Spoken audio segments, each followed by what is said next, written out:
Sir, I want to ask you about retirement, but I was just listening to you speak in the other room, and I want to follow up on one thing you just said.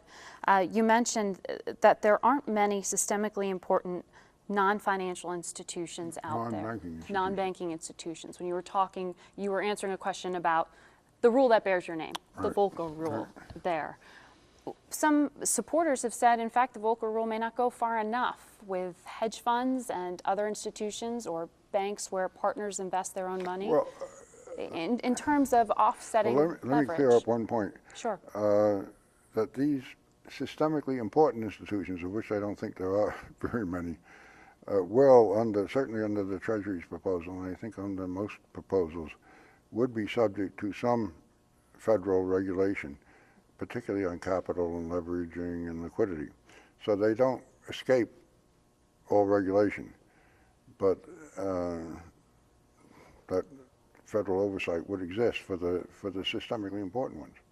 For hedge funds and other institutions whoever that they take were, on leverage as well? I don't know if there are. I'm not. Whether there's a systemically important hedge fund is a question. In 1998, there was one that long-term capital. Well, even that may be somewhat controversial, but that's right. If one like that was considered systemically important, and if they were alert enough to have made that determination, yes, their leverage would have been controlled. Mm-hmm. With that proposal, there have been a lot of concerns that there isn't a level of detail out there, and there's some question about just what you meant, with what the president meant when he said he endorsed your rule. Can you give us a sense of what it is here exactly? Well, I don't know how to answer that question really, because I think some of the questions are just off-putting. They claim they don't have sufficient detail because they don't want to do it, or they have some question. But I think, let's take it up in pieces. I think it's fairly easy to identify a hedge fund, because a hedge fund can do so many things, but they have certain characteristics of how they're financed with general partners and limited partners, and the nature of the financing and the nature of the things they do, which could be broadly described in law. I don't think that's not rocket science.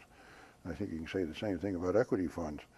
I think you also will be alert to say, well, somebody will come up in our imaginative world of financial engineering that makes up something that functionally you would say is a hedge fund, but didn't quite come within the definition as specified in the law. Well, this law should say, and the regulators ought to have the authority to make a reasonable interpretation that somebody that functions like a hedge fund is a hedge fund or an equity fund. Now, where most of the discussion is how you identify proprietary trading, so-called. And it's clear at one end of the spectrum, everybody knows what proprietary trading is, and they have sometimes proprietary trading desks, and they write on the door proprietary trading. But that's very small, they say. Sometimes it's small, sometimes it isn't. But there is a genuine question. If you say you can, the criteria in my mind is you meeting a customer demand. Are you investing or trading de novo in your own interest? Or are you responding to the customer's desire to sell or buy? Now, that distinction, I think, is reasonably clear, can be defined in law, but you can argue we have to look at every particular trade. You don't expect us to do that, do you? And I say, no, I don't. But you can describe the area you're concerned about. You can review trading patterns, and particularly the area of if they're very volatile, that doesn't look like a customer service operation. That looks like it might be proprietary. And then you might, in fact, want to look closely at some series of trade. And I think the idea is if you reach a judgment that that particular institution is carrying out what essentially is proprietary trading under the guise of customer trading, you say, hey. Who would do that? Who would make that decision? Oh, the supervisor. The supervisor of that's what a supervisor does. Within the firm, you mean? No. Well, within the firm, somebody ought to be looking at it. But if whoever the supervisor is, the Federal Reserve or the OCC, whatever it is in the end, has every authority to go into a bank like they go in and examine individual loans. In this case, they can go in and examine individual trading and see whether there's a pattern. If there is a pattern, the law would say you have the authority to do something. Well, that something will likely be stick on a great big capital charge. So should the Federal Reserve be the systemic risk regulator there?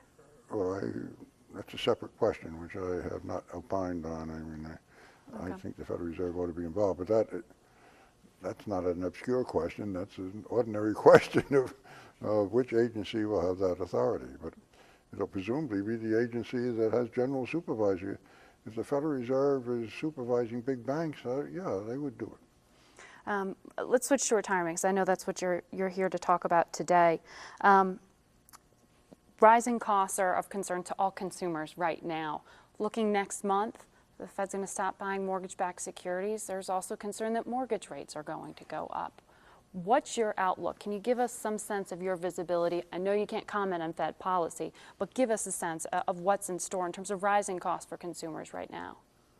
Well, you talk about rising costs for consumers. Prices overall are pretty stable at the moment. Now, mortgage rates are very low.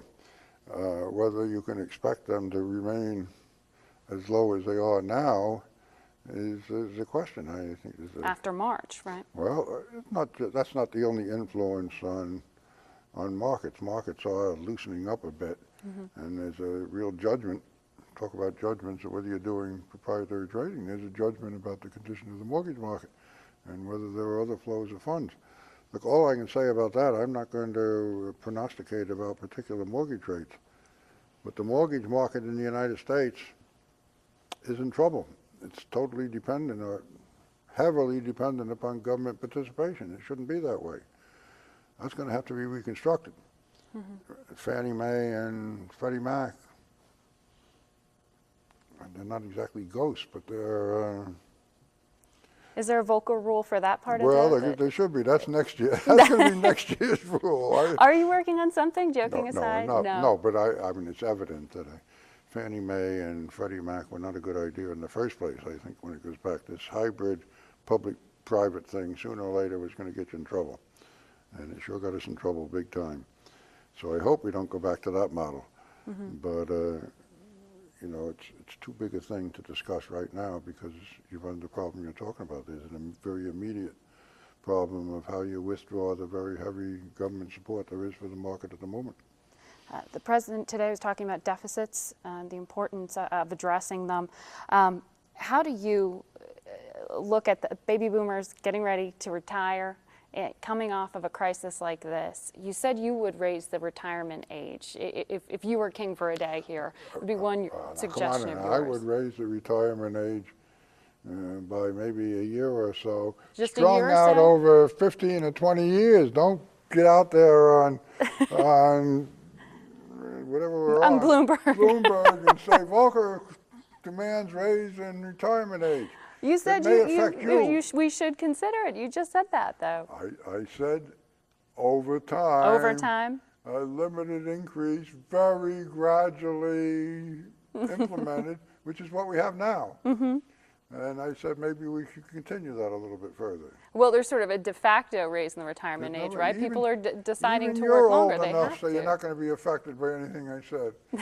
Well, is there going to be Social Security around when I am going to need to yes, that's what we want to receive make sure happens, yes. But I think you want to save some money apart from Social Security when you know, you're capable of doing that. I don't want you out there consuming every last dollar you get. You ought to save for your own retirement. Absolutely. Well, we're seeing that, a higher savings rate right now. I am. Good. You're done for today? I think that's the way to... You're going to leave it there? I do want to wish you congratulations on your recent marriage. And, thank you. We've got to save up now for our retirement. That's. Yeah, are you going to retire? Speaking of which, what's the definition of retirement? I think I am retired, sort of. You retired, sort of. Well, you seem to be quite busy for a retirement. I'm retired in a sense. I have no regular source of employment. All right. Well, thank you so much for making time, sir. I appreciate it.